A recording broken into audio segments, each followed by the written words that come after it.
Rebel salute, rebel salute, rebel salute. This is Kenya Revolutionary.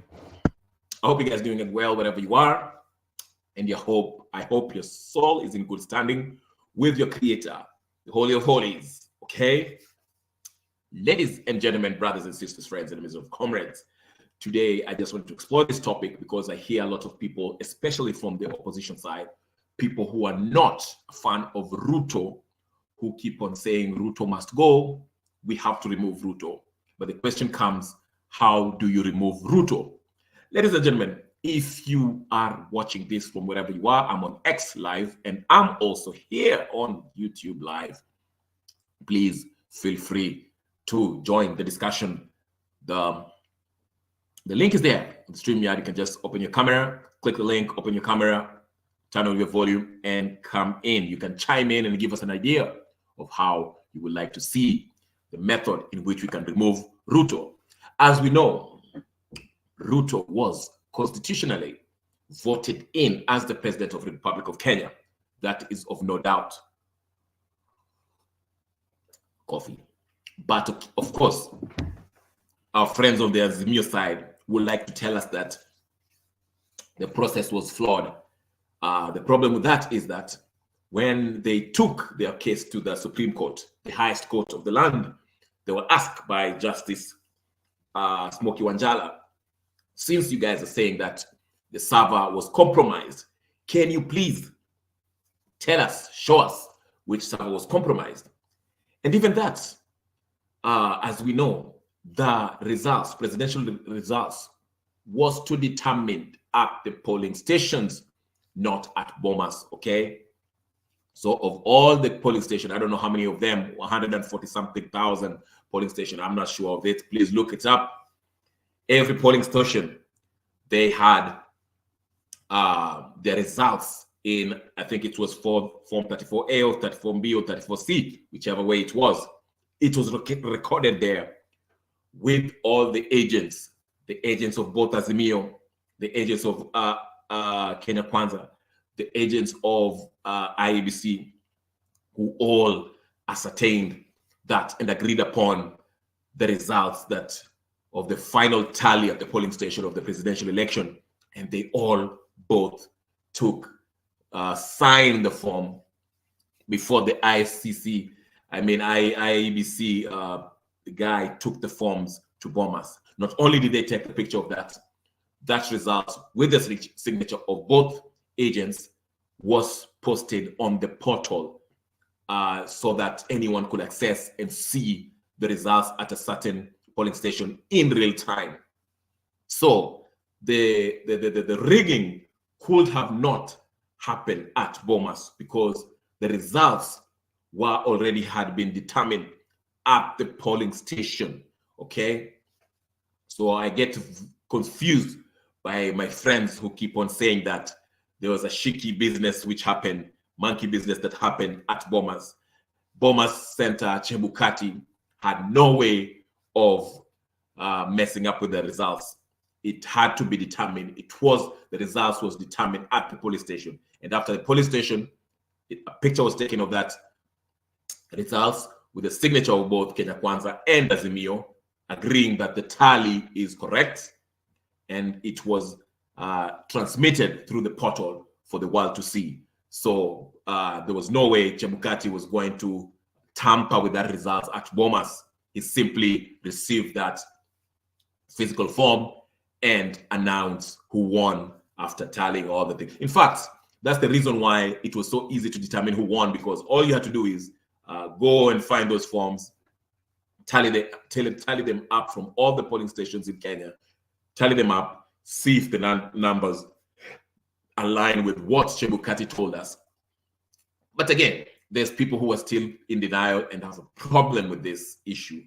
As you can see today or yesterday, Martha Karua had an interview with Citizen TV,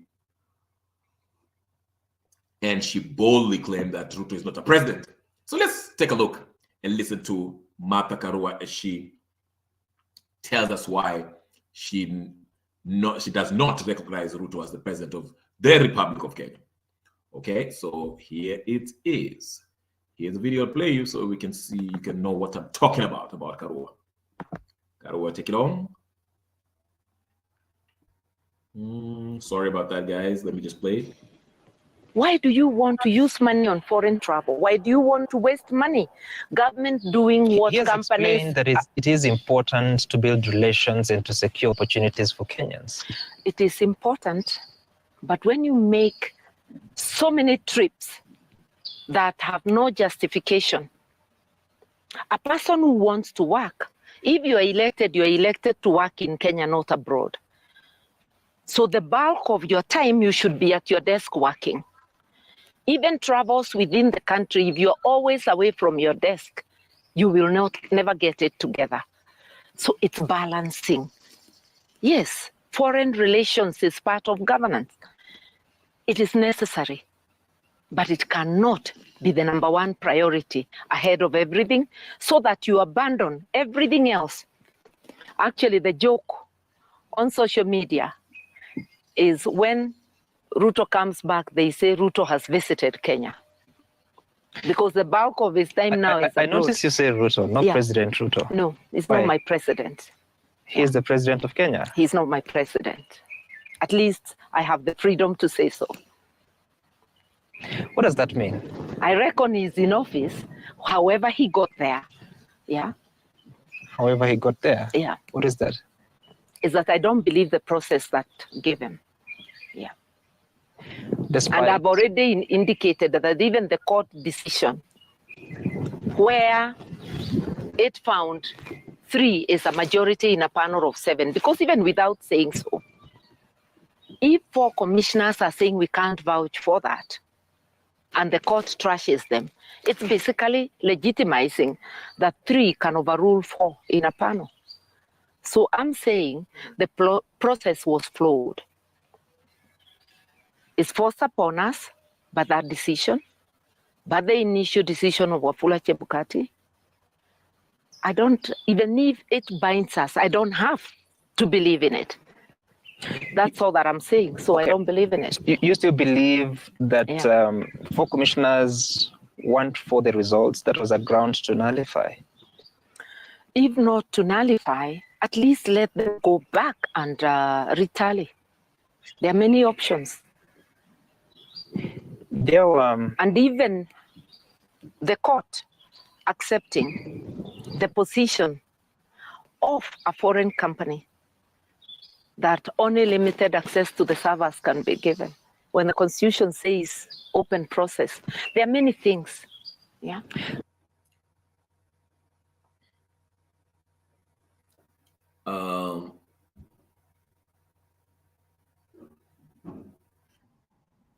Ladies and gentlemen, brothers and sisters, Martha Karua is a piece of work. Let me just try to disabuse what she's trying to spew here. This notion that the 3 commissioners or 4 commissioners, I don't know how many commissions there were, the ones that came out and said they did not agree with the process was flawed.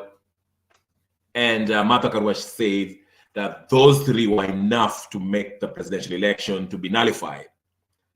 But what she fails to understand, and actually she acknowledged it in not so many words, she says that she didn't have to agree with Chebukati's final announcement, because the final announcement is only to be made by Chebukati, the chairman of the IEBC, not the 4 commissioners, okay? So if there was an issue regarding the tallying process or the server or whichever, whatever it was, okay? Yes, the 4 commissioners can come out and say, hey, there's problems here, the problem with tallying, or the problem with the server, or the problem with the transmission. Then the chairman is to look into what the claims are by these 4 commissioners, okay? It can even be all the commissioners can all come up and say, hey, listen, there's something wrong here. Let's look at this. This is fine.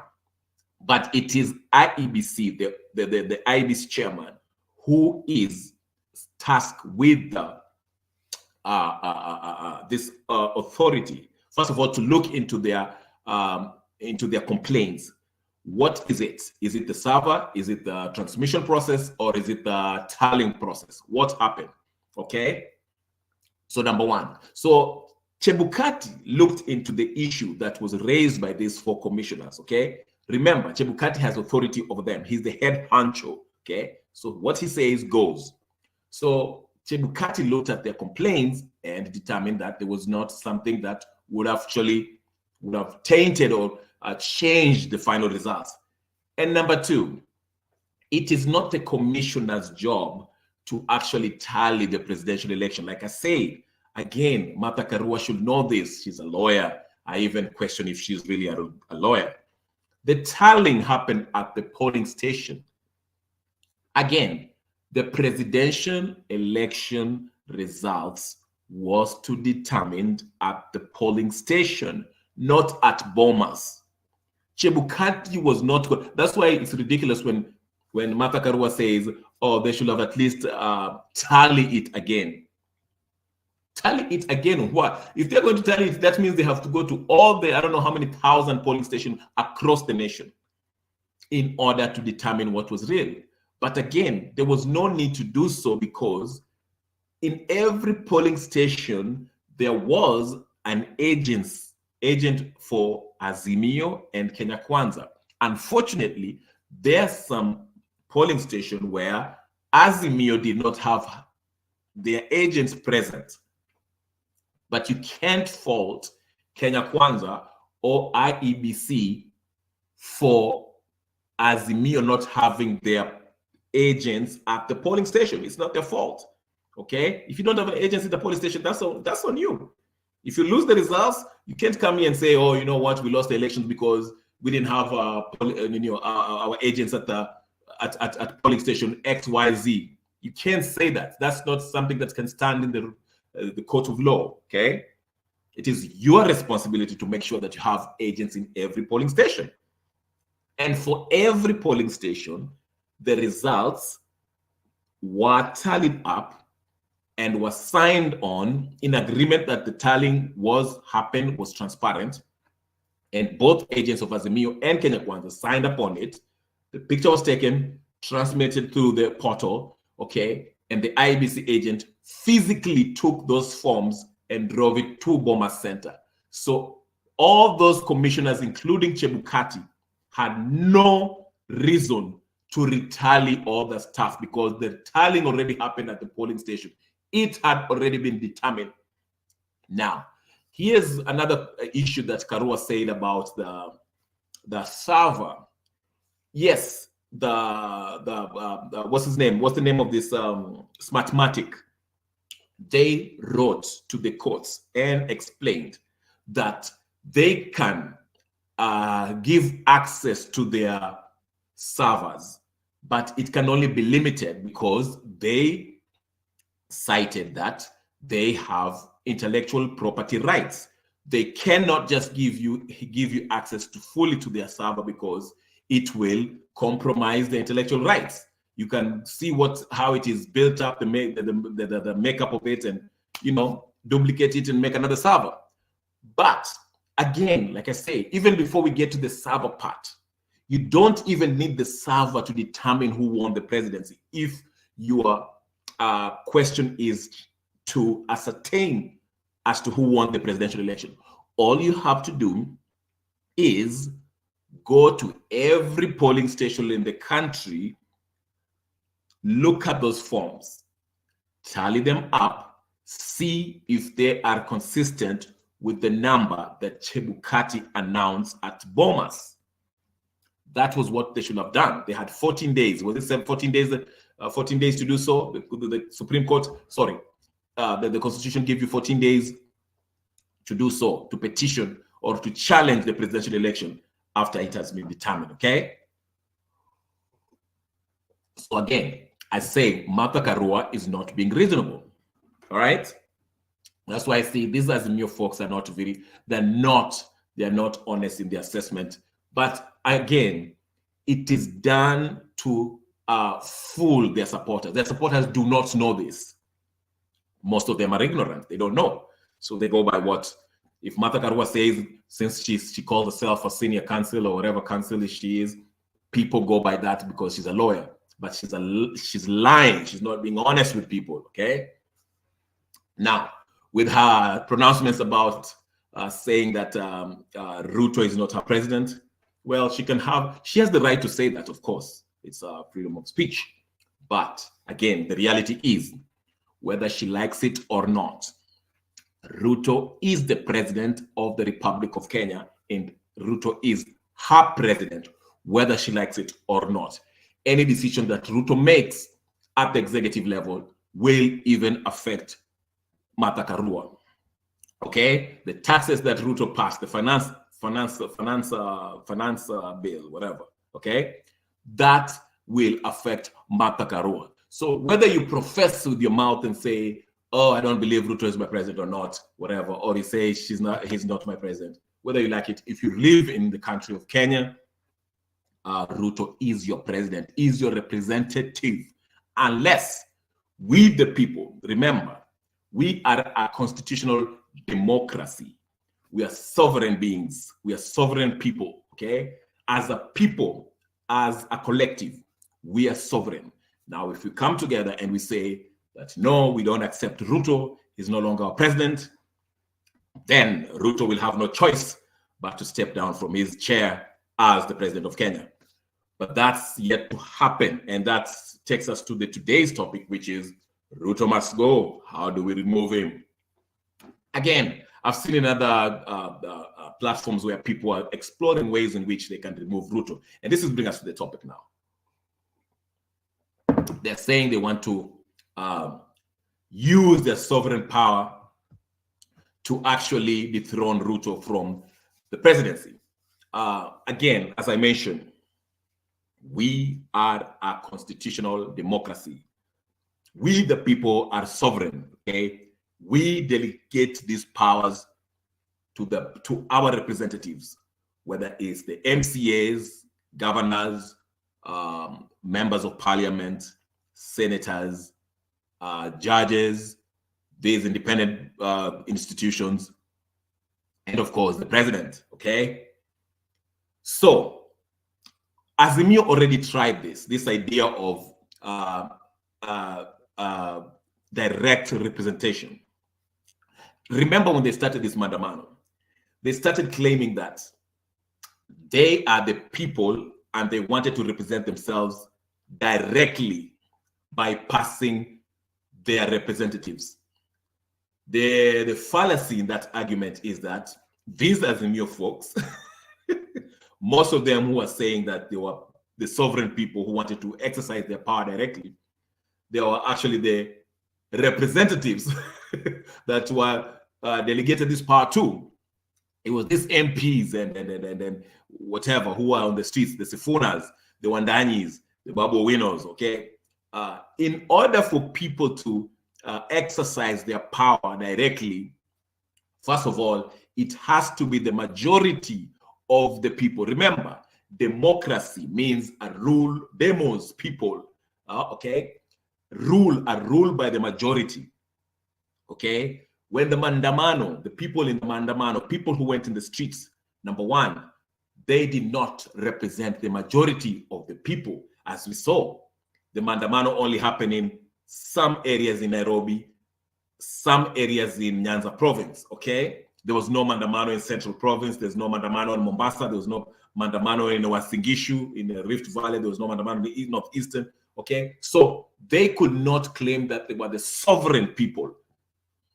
They could not exercise their power as the sovereign people because they did not meet the threshold to claim that they are the sovereign people. The sovereign people, which means the majority of people, because in a democracy, obviously, not everyone can agree on anything, okay? Even if we say, let's remove Ruto, not everyone, not every Kenyan shall agree that we should remove Ruto.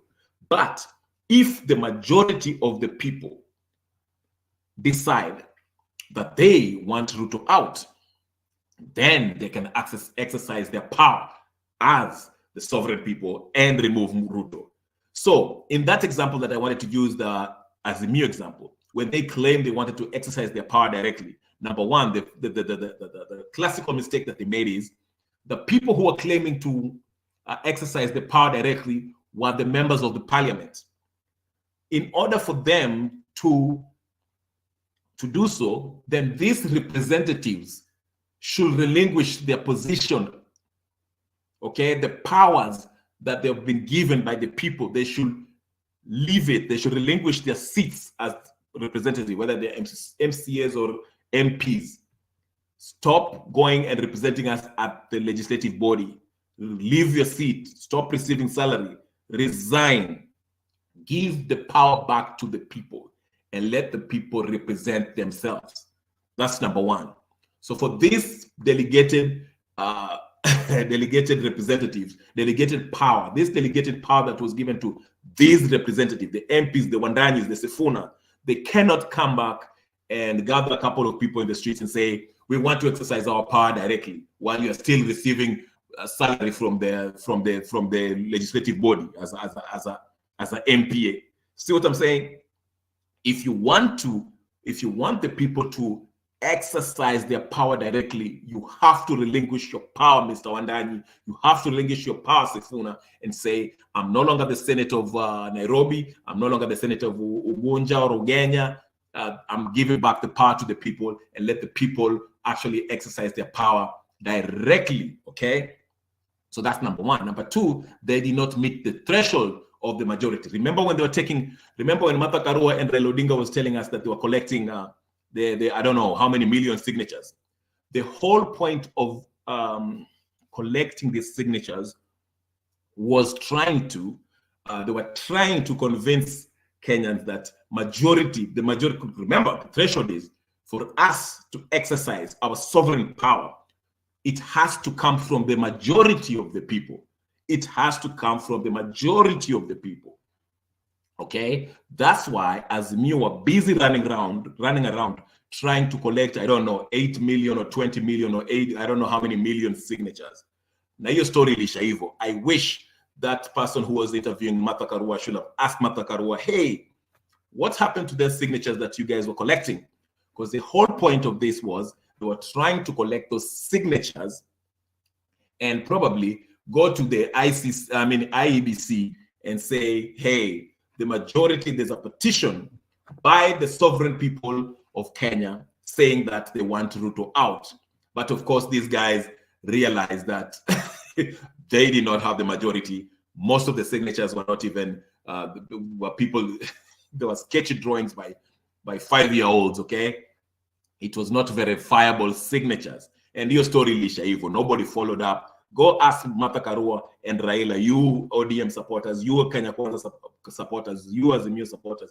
Go ask Raila Odinga and Martha Karua what happened to those million signatures that you guys wanted to collect. What happened to that? What probably happened is they realized they did not have the majority of the people. Okay, so they could not collect these majority signatures, which will make up the sovereigns of this nation, the sovereign people, okay? Because you have to have majority to claim that sovereign power. You have to have the majority people to claim that power. You cannot have a few thousand people or 100 people and say that we are the sovereign people, we want to remove Ruto. No, okay, you cannot do that. You have to get the people behind you. But those guys, they realized that they did not have enough signatures. They could not collect enough signatures. So they failed at that. And number three, even if they collected these signatures, they needed the IEBC. Currently, as we know, the IEBC is not a functioning. They don't have a commissioner yet. The select panel hasn't been selected yet. We don't have anybody at the IEBC. So even if you collect these signatures, let's just say that, okay, Azimio collected 40 million signatures, and it meets the threshold of to have this sovereign power. Who are they going to present this signature to? Okay, because we don't have an IEBC signature. At least if you have a legit 40 million signature, if you have an IEBC with a chairman, you can take it to the chairman, that documentation, so that it can be verified to see if these signatures are real signatures. Are they real people? Then you can have a process of actually saying, yes, we want to remove Ruto. Okay, that's how the process can work. But these guys were clueless. There's nowhere they were going because they knew they didn't have the enough number. They didn't have the people behind them. They didn't have the numbers. So your story, Lisha Ivo. That's why I keep on saying we need to ask Martha Karua, what happened to the signatures? What happened? Did you guys have enough? How many signatures did you collect? What happened to it? Okay, so they actually realized that they could not do that. So which other method can you use to take out Ruto? Okay, I had some people say they should recall their MPs. Okay, they should recall their MPs. Then after recalling their MPs, they shall exercise their powers directly. And here's the challenge that that method will face. Which MP are you going to recall? Okay, because you can recall your MPs, but how many constituencies do we have in Kenya? How many constituencies? 200 and is it 220 something? I don't know. Anyway, of all the constituency we have, if you try to recall your MPs, remember some of these MPs are aligned to Kenya Kwanza strongholds. Okay? Some of these MPs are aligned with the Kenya Kwanza strongholds. So while you can, if they let's say the Azimio folks, because the Azimio, let's face it, the Azimio folks are the ones who are really passionate about this idea of removing Ruto. Most of the Ruto supporters, they are not happy with the election, they're not happy with the Ruto, but they do not necessarily want him out. Okay? They're not happy with the economy, but they don't necessarily want to see him out of the presidency. Okay? There's a difference. There are people who are not happy with the economy, they're not happy about the cost of living, but that does not mean that they want him out. So that's where the challenge is. Yes, Mr. Goodyear, I see you. I see you. Hi. Rebel salute. Rebel salute.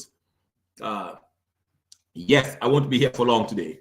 But yes, so the problem with that whole idea of recalling the MPs is that not every constituency are for it. Okay, so number one, even within Azimio itself, let's say the Azimio say, okay, let's recall our MPs because they don't want to impeach.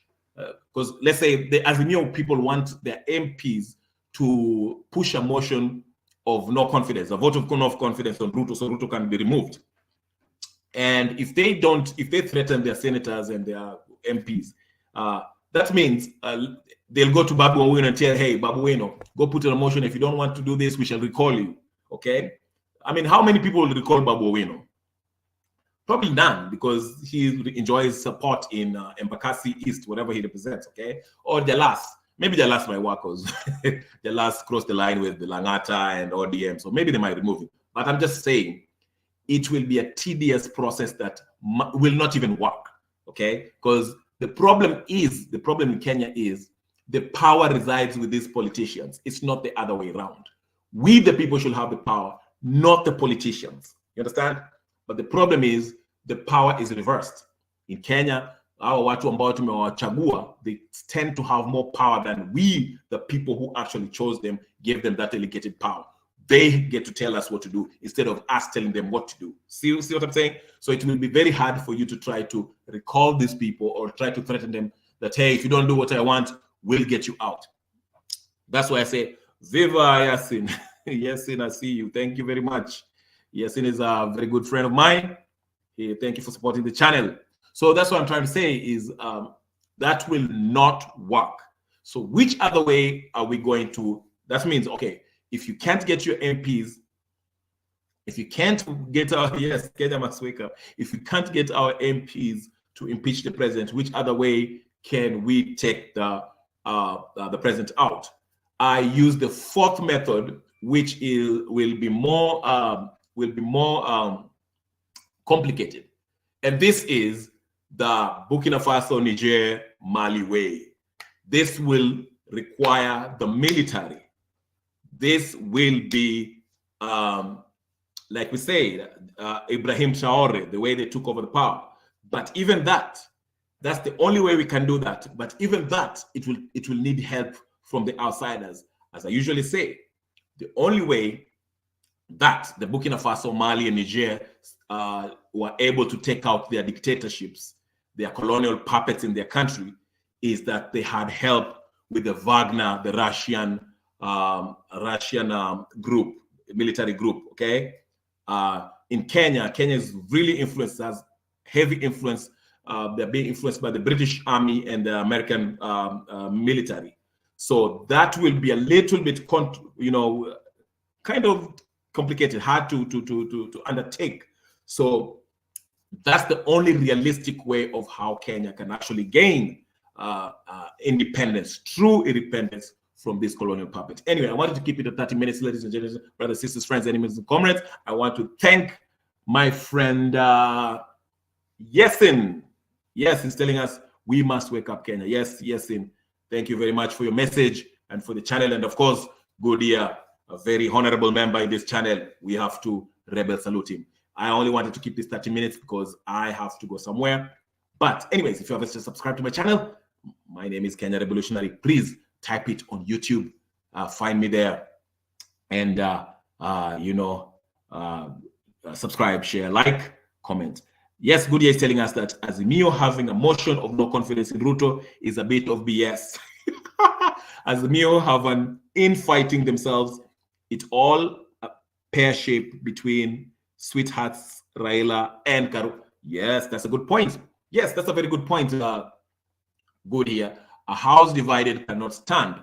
There's the Martha Karua faction and then the Raila faction. Azimio are they have infighting within themselves. Okay, there are people who, let's say, the Central Province people who are kind of trying to get their own, they're trying to veer and be independent of Azimio. As you can see, Martha Karua and Kioni, they formed that Kamene, whatever the case is. Jubilee already left Azimio. Sabina Chege ran away with the party. I know Uhuru Kenyatta is trying to reclaim it, which will be hard, so we don't know that. Then we have the Karua faction too, who is talking about, hey, I don't support this NADCO thing, while Raila has already,